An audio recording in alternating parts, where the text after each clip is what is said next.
Tell me one thing, have you ever faced a 20 Necron warriors blob led by Orikan and a regular Chronomancer? If you haven't, well, lucky you.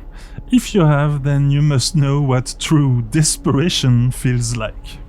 I've been trying quite hard recently, and on this project, I think I might have bitten on a bit more than I could chew. Let's paint Orikan the Diviner for my Warhammer 40k Necron army, but I wanted to go a bit further than that. I had a specific idea in mind for Orikan. Now to see if I can bring it to life.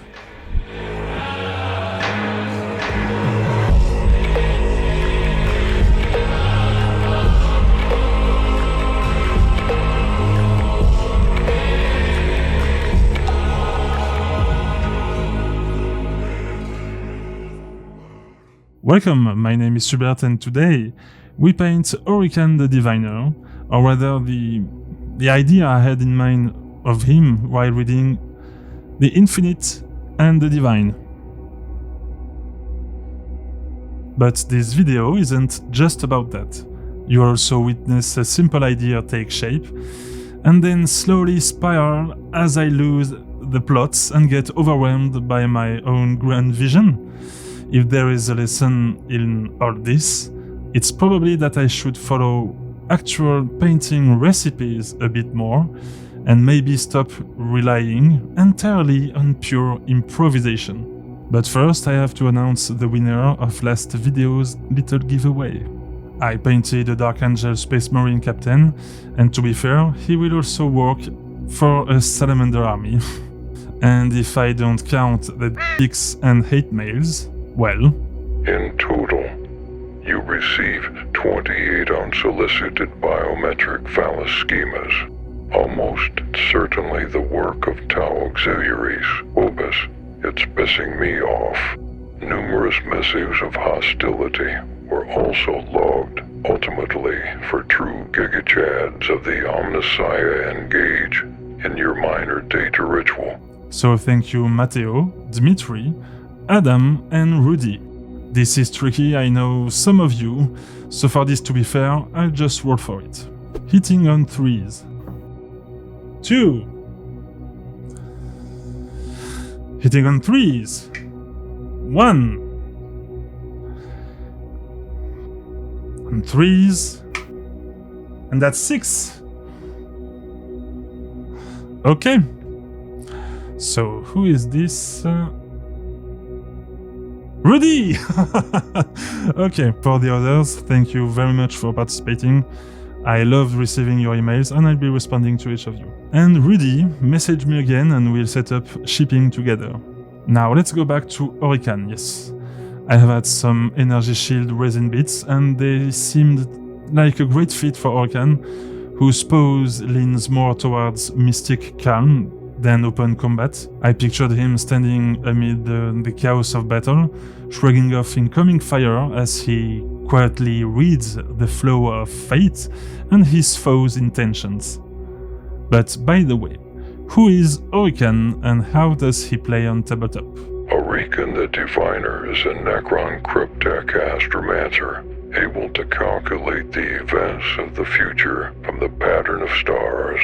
It is said Orikan predicted the fall of the Eldar, the rise of the Imperium, the Horus Heresy, and the coming of the Tyranids, many thousands of years before each came to pass. Congratulations, you're a prophet. If you like Necrons and weird 40k stories, I suggest you read The Infinite and the Divine. It's weird and fun. Now on the tabletop, Orikan is quite special. He gives a 4+ invuln to the unit he leads. Pair this with a regular Chronomancer that gives the unit -1 to get hit. You can make a warrior blob quite tanky. But why stop here? Pair this with a Ghost Arc and a Canoptech Reanimator that both boost reanimation protocols. Let's summarize. 4+ invuln, -1 to hits, warriors who natively reroll reanimation protocols, Ghost Arc to allow for such protocols to proc after an enemy activation, and a Reanimator to add a second dice of pure hatred to reanimation. Oh, and play this in Awakened Dynasty. Your units get +1 to hit as they are led, and they get nice defensive stratagems. And it's not a unit anymore, by the way, it's a black hole. And once a game, Orikan gets really angry and triples his melee stats. Mobius, what have you done? This is too much Necron awesomeness. It cannot be competitive to invest so much in a single unit. You absolute buffoon. It's not. But it's fun. Anyway, let's get back to painting. 3 subjects on this one: the base, the shield, and Orikan himself. He's from the Sautekh Dynasty, so we'll paint him with just metal and gold. How about that? Old school necrons. And you'll see this is part of the reason I will not be entirely satisfied with the end result. I think I got confused. Machine spirits, in all your unknown grace and wisdom, grant this channel durability so that it may serve you, dear viewers, as I serve you with faith, care, and servility.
I will admit it, a lot of things throw me off track.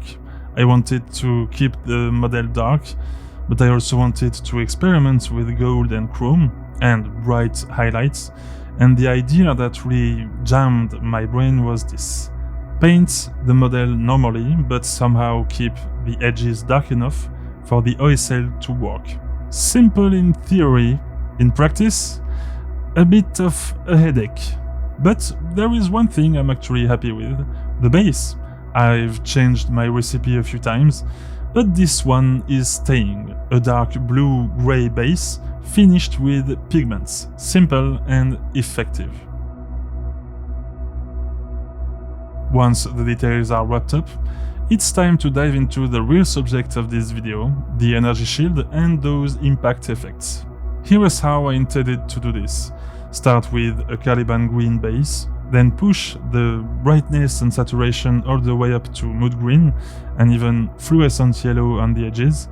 After that, a light dry brush of mood green to define each cell, and finally the impact effects. And honestly, it was satisfying, watching the edges glow brighter and brighter, like the shield was still forming around the impact points. But when it came time to dry brush, reality hit me. Dry brushing on surfaces that flat and that curved? Yeah, no, unless you want every single brush stroke to scream at you. And since I'm painting this over a weekend, I don't have unlimited hours to sink into it. I'm always hunting for shortcuts, but dry brushing wasn't going to be one of them this time. Then I made a mistake. Well, not a mistake really, but I turned off my painting lamp and the glow practically vanished. And I panicked for a second. Great, what if none of this even shows on the table? Sure, it looks cool on camera, but that's with a ridiculously strong lamp blasting it for recording. And I have to keep this in mind while building up contrast. And so can you. Don't hesitate while painting to get your unfinished model on a setting close to tabletop. It's not always well lit, so it can maybe convince you to go for more contrast. So I pushed for more contrast, of course, while trying to not lose in saturation.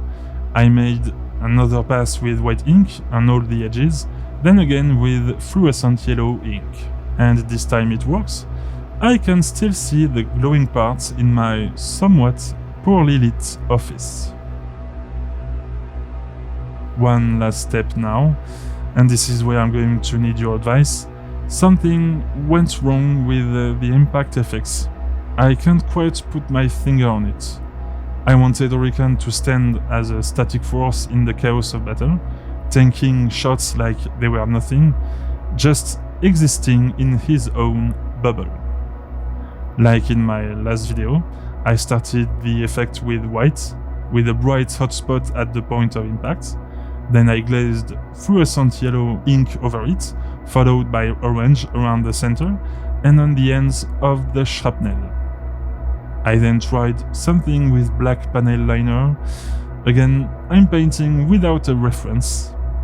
So here is the problem. I don't really know why it's not working. Was I too shy on the orange? Is it lack of contrast? Hotspots not bright enough? It's hard to learn a lesson when you're not even sure what the mistake was.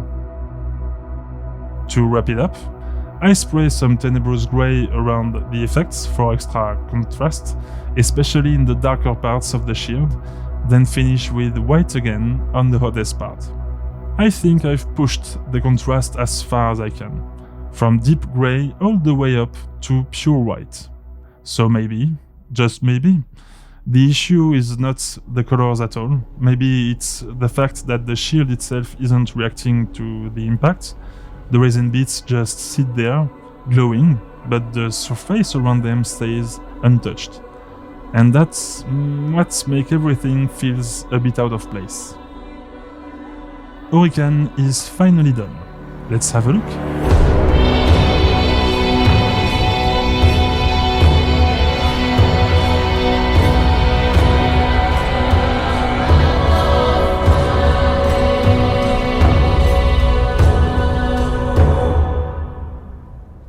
I guess you can tell how insecure I was during this little project, and this marks the end of an era for me.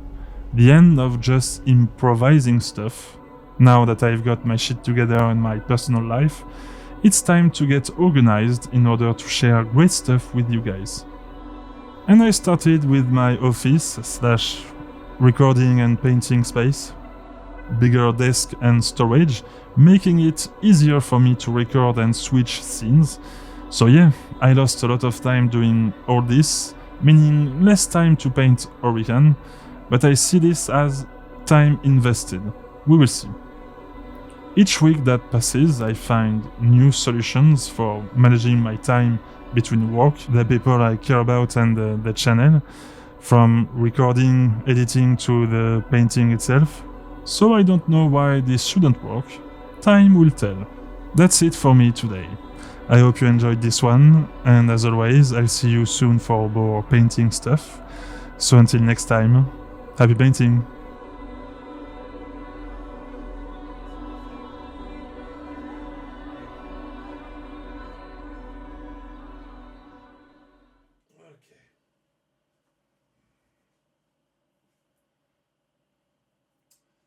Okay.